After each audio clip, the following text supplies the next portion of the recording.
Hi, Sean Huckster here. Welcome to Magical Little Worlds with me. So, I want to reveal a little project I'm working on. It's not quite finished, but I think it's finished enough to show. Now, we all know that Polly Pocket started with this compact when Chris Wigg created this for his daughter, emptying out an old compact. And he took it to Bluebird Toys, and Bluebird Toys ran with it and created Polly Pocket. The vintage Polly Pockets have come in various shapes. This is the circle compact, which of course mimics the very first concept. And we have the circle. We also then had this kind of seashell clamshell design. We then had the heart design, which a lot of compacts use the heart design. This is the Christmas set.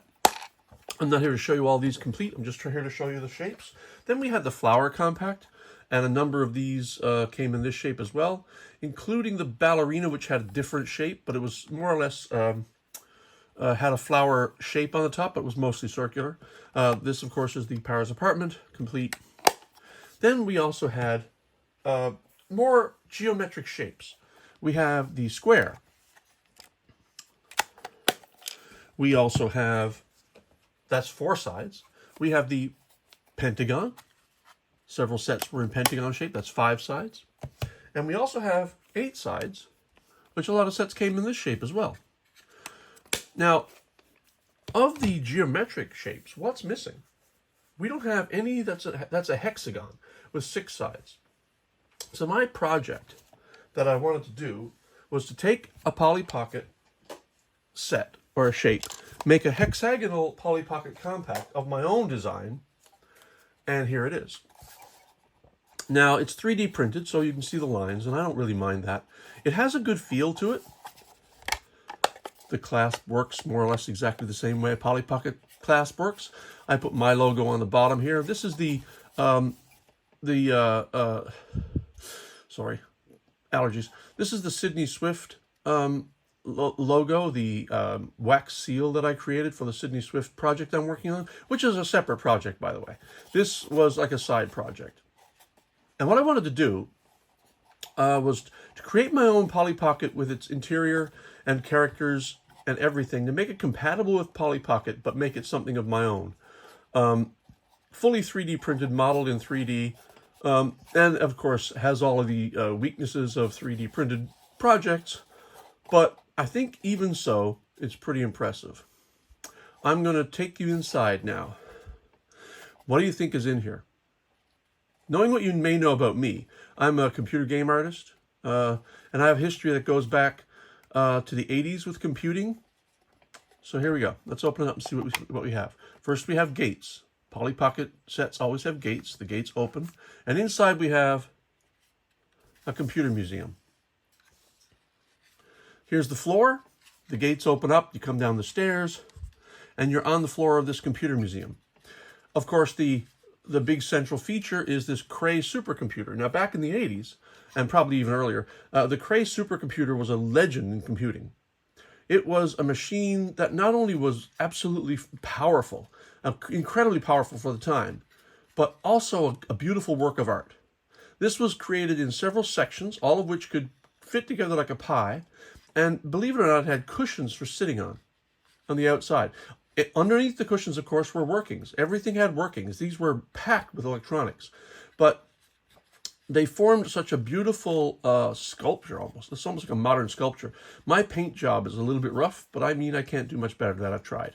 So what else do we have in this room? Well, this is a history of computing.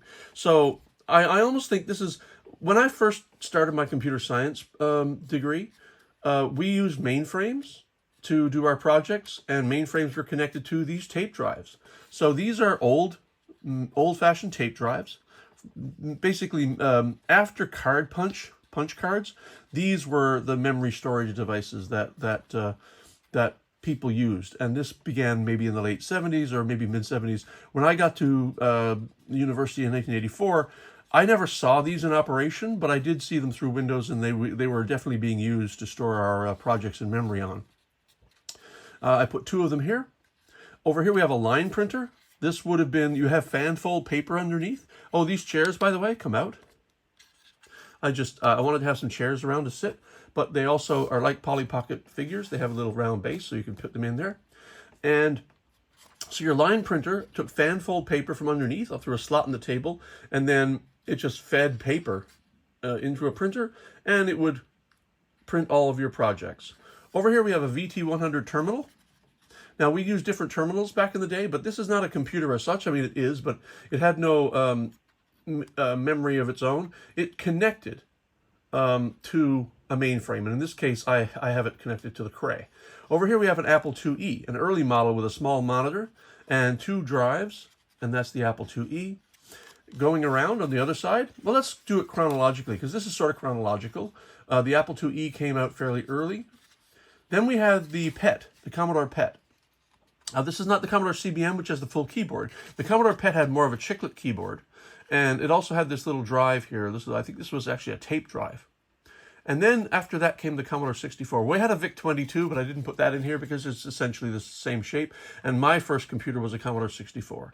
So this is a Commodore 64, a 1541 disk drive, and a 1702 monitor, all painted, all 3D printed in resin, by the way, and painted by me. And then over here we had the original 1984 Macintosh, complete with little mouse. Can you believe that? And that's what we have on the bottom floor. Now, you take the stairs up. First of all, we have a poster here of the 6502 chipset, which is what was in the Apple IIe and the PET. And I believe a 6510, a later version, is inside the Commodore 64. And I wanted to have the pin out here because it's a pivotal CPU created by MOS Technologies, I believe, and was sold fairly cheaply, much cheaper than other CPUs at the time, and had a great instruction set and powered many, many home computers. And then we had a teletype. Now, when I went to college, there was a teletype in the room with the terminals, but it was never powered on as far as I know. But teletypes were in use not long before I got there. Now, over here we have, this is the only piece I did not create. I pulled this from Thingiverse. This is actually, this is a sculpture of Ada Lovelace. Ada Lovelace proposed the idea in working with Charles Babbage on the first difference engine. She created the idea of algorithms, and she rightly deserves the credit she gets for being the first computer programmer. Even though in her case it was mostly theoretical, she came up with the entire concept. Climbing up the stairs, we have an IBM PC, which heralds the modern computer revolution, with the Mac, of course. And over here we have a vector plotter. We did have one of these in my lab, my computer lab, and this was used to print out large sheets of graphs and other large vector graphics using pens. It wasn't exactly high detail, but you could print out a really good architectural drawing on one of these things. Now, right here we have a picture of Alan Turing. Alan Turing, the much maligned, sadly, but brilliant computer genius who defeated the German Enigma, which I put up here, with this machine, which is the Turing machine that we saw in the difference in the movie with Cumberbatch, and that is my computer museum. There's still a few things I want to add, but they're not computers. I want to put like a plant up here, some sort of just decoration. I think I want to put a bonsai tree here and maybe a plant or a sculpture up here.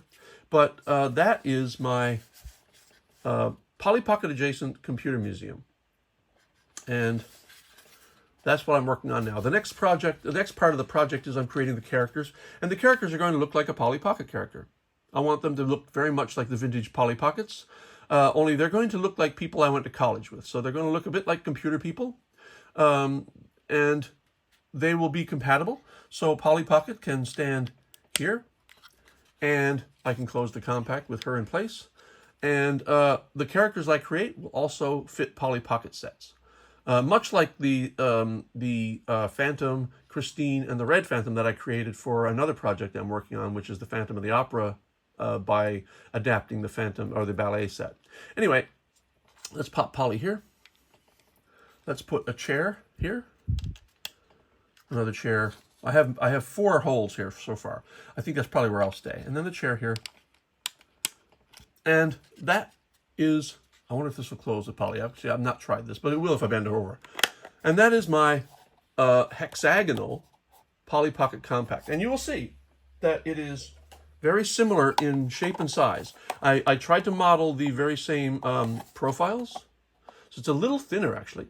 I think I modeled the thickness based on this one. And even that might be a little thicker, I'm not sure. So they're approximately the same in scale. So if you pick one of the hexagon, or the octagon, for example, they're more or less compatible in size. The hinge is practically identical. I modeled and copied the clasp idea. And that is my latest magical little world. I will be updating this as I add the characters and maybe add some extra detail inside. But this is like 95% done, and I'm pretty proud of it. So I'm glad you stuck with me and watched this video. More updates in the future. Welcome to Magical Little Worlds with me. Thanks, everybody. Bye-bye.